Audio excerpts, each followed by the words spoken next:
Magandang araw mga kaibigan.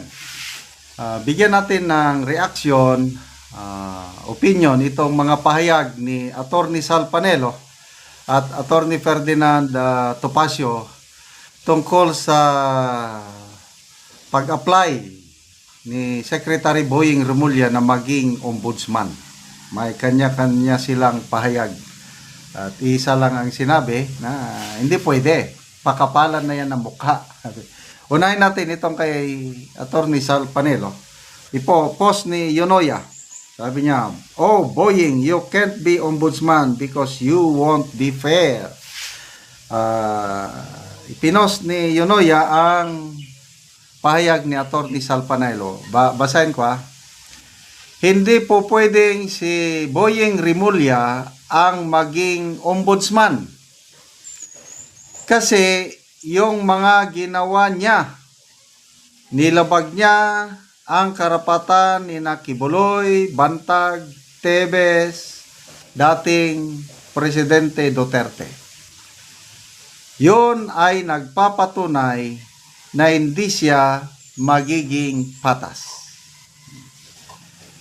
Kailangan sa ombudsman may independence of mind, may integrity at mahusay, sumusunod sa batas, hindi yung ginagamit ang batas para iharas ang mga taong kalaban sa politika.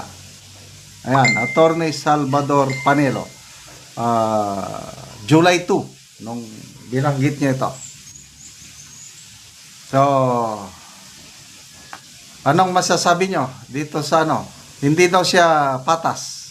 Dahil yung naipakita niya na gawain nangyari kay Bantag, Tebes, Kibuloy, and PRRD. So, hindi pwede. Anyway, opinion lang ito ni Attorney Panelo. Depende pa rin sa Judicial and Bar Council kung isama nila si Secretary Boying Remulla sa i-recommend nila sa Pangulo, and ang final say ang Pangulo. So ito naman kay Attorney Topacio dito sa Facebook reel posted by Roberto Lenga Talye.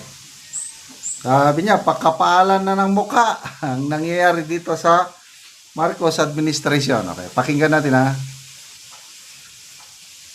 Under the Marcos administration Para si Boying Remulla, may mga kaso sa ombudsman, gusto mag-ombudsman. Grabe naman nakapalin. Yung mga reaction ng netizen, paano nangyari yun? The person who weaponized na DOJ, nababoy ng DOJ, ginamit ang mga batas laban sa kalaban ng gobyerno. Yun ang gagawin ng ombudsman. Ano ang gagawin doon? Obvious naman, di pagtakpan ang mga kalokohan ni Marcos even beyond its term hanggang 2028 kasi 7 years ang term ng ombudsman. Huwag naman, anak ng pating naman. Hindi ba kayo nahihiya sa mga sarili nyo? Hindi ba mag-appoint sa kanya siya mismo, sa sarili Hindi, niya? dadaan sa JDC ang presidente mag-appoint. Kita nyo, tingnan nyo yung mga naging ombudsman. Tingnan mo yung listahan ng ombudsman. Sabihin na natin yung latest ombudsman. Si Martires. Si Martires ba ay miyembro ng gabinete? Hindi Nag-appoint sa kanya? Hindi. Galing siya sa Supreme Court. Sa judiciary, neutral.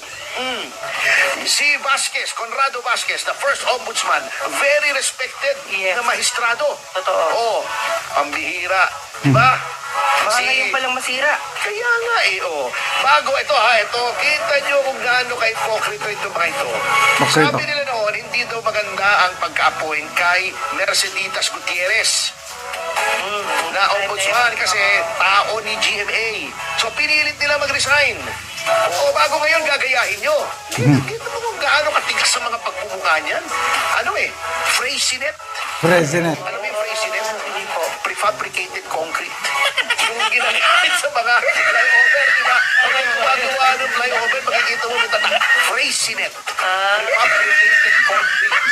Yung mga buhos. Ganong katigas ang pagmumukha nito. Talagang Freycinet Republic na tayo. Antitigas na pamumukha.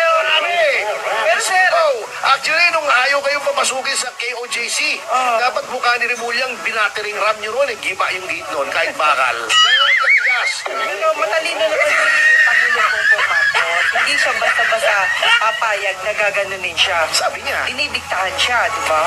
Pwede ba yun? hindi ako makapagsalita. Sabi, ano daw liars go to hell. Bahala na nga Saka kayo. sabi, kapatid ng magnanakaw ang sinungaling. Pero, hoping, hindi. Ipanalangin natin na wag mangyari. Yun na lang po. Hindi umuubra yung panalangin natin, hindi nag-penetrate sa Freycinet. Grabe, nauso na talaga ang pakapala ng mukha under the Marcos administration eh. Parang si Yan pakapalan ng muka sa Marcos administration. Sabi niya, mahiya naman kayo. Okay, magbasa tayo sa mga... nabanggit niya yung Conrado Vasquez. Maalala ko din yan eh. Pinakaunang ombudsman. Halos lahat ng ombudsman, okay. Ang naging controversial lang, yung si Mercedes Gutierrez, yung pina-impeach nila na napilitan nag-resign. Yun lang, ang naging, kailang politically motivated, parang ganun eh. Kasi tao daw siya ni GMA. So, pagdating, sino bang sumunod kay Mercedes Gutierrez? Ito na ba si Ombudsman Martires? Pag ganyan ang ombudsman mo, talagang makakaasa ka talaga na patas. Paano kung si Secretary Boying Rimulya, ang dami nang nagko-question eh. Meron siyang kaso doon. Anong mangyari sa kaso niya pag siya ng ombudsman? Tapos yung sinabi doon sa kasama ni Atty. Topacio na baka hindi i-appoint ni BBM. Ako, opinion ko lang ito. On the bag na yan. Huwag na tayong magtaka. Ang susunod nating ombudsman, si Secretary Boying Rimulya. Anong sabi ni Atty. Topacio? Preparasyon yan beyond 2028. Para kung ano man ang ikaso nila, kung sino ang magkaso. Example, maging presidente si BP Sara, ayun, rest back time. Kakasuhan kung anong ikaso, at least mayroon ng sa ombudsman. Okay? Salamat mga kaibigan sa inyong pagsubaybay sa ating channel. Nakakatulong kayo ng maigi sa tribong Talandig ng Bukidnon. Dahil ang sweldo natin sa channel na ito is pantulong natin sa tribo. Namimigay tayo ngayon ng mga libreng yero at pako para makapagpatayo ng mas maayos na tahanan ang tribong Talandig. Panoorin nyo ang video na ito. Ano ang atop ni artist na taga Anamugero. So mag-atop na gid siya.